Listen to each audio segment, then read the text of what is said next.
In this video, we're going to dive into the income statement in more detail. Remember, the income statement or the consolidated income statement or the statement of financial performance, it all means the same thing. So the income statement comprises of revenues minus expenses, which gives us profit. So revenues arises from sales of a product or services and results in an inflow of assets through either cash or accounts receivable. So cash is when we sell, let's just say, our product outright for cash, or let's say we sell our product today and the customer owes us money in the future, then that's going to give rise to an accounts receivable. Then we have expenses, which are costs of assets consumed or services used to generate revenues. So essentially, expenses is costs incurred, consumed, or used up in order to help us earn revenues.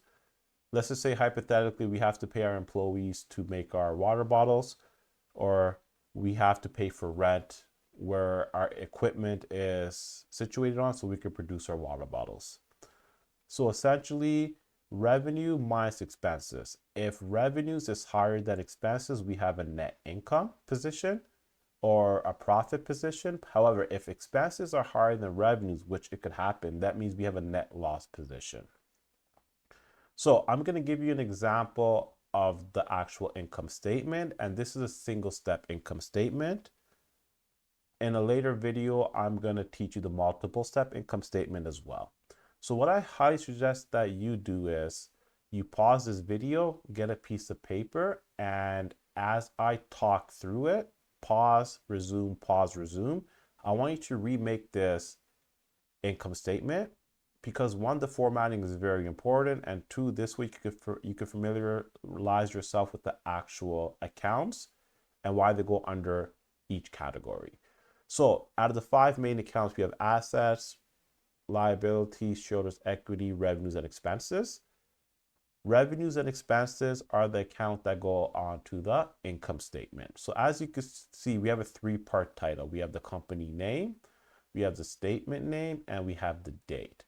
In this specific example, they are doing this based off of the month ended October 31st, 2018. So we have 2 columns here. We have subtotals and we have totals. Very important. So the first category we have is that of revenues. So as you can see, we have one revenue, which is indented. We have service revenue. So this company is a service company, and since they have one revenue, we put it directly into this column over here, 20,600. Then we have expenses. Okay, let's actually rewind. Let's just say hypothetically that we had 2 revenues here. We have service revenue and we have, let's say, rent revenue. That means that service revenue and rent revenue will go in this column. Then these two add together will go in this column over here. Since we only have one of them, it goes directly to this column over here. So the formatting is very important because it directs your eyes. It's very easy to read these. So when you actually start analyzing real life companies' financial statements, the organization of how these numbers are inputted is going to be very important.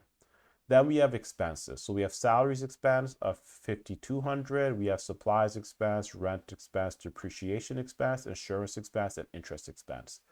So these are all costs incurred, consumed, or used up in our business, the cost of doing business in order to help us earn our revenues.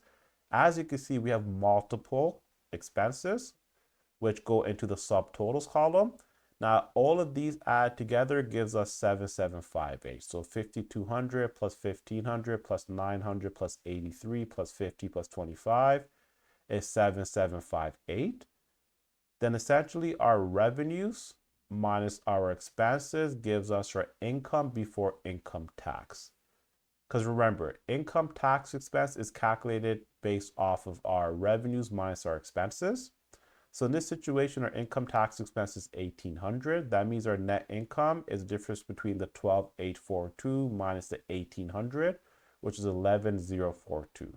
So once again, I want you to redo this income statement on a piece of paper so you can start building an understanding of how this works. So essentially, now I want to go back into the formatting a little bit more. As you can see, we have dollar signs now. So we have a dollar sign in this column over here.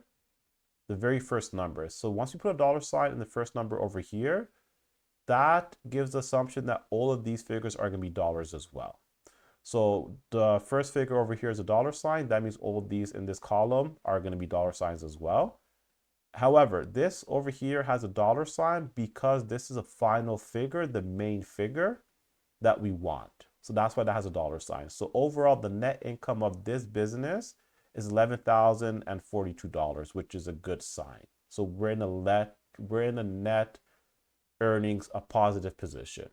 Now you can see underlines now. The theory behind the underlines is very easy. Whenever we do a calculation, we input an underline. We add all these together. Underline gives us the 7758. Now we're doing the 2600 subtract by the 7758. Underline gives us a 12842. The 12842 minus 1800 underline gives us 11042. Now the 11042 is double underlined because once again, that is the final figure on the income statement.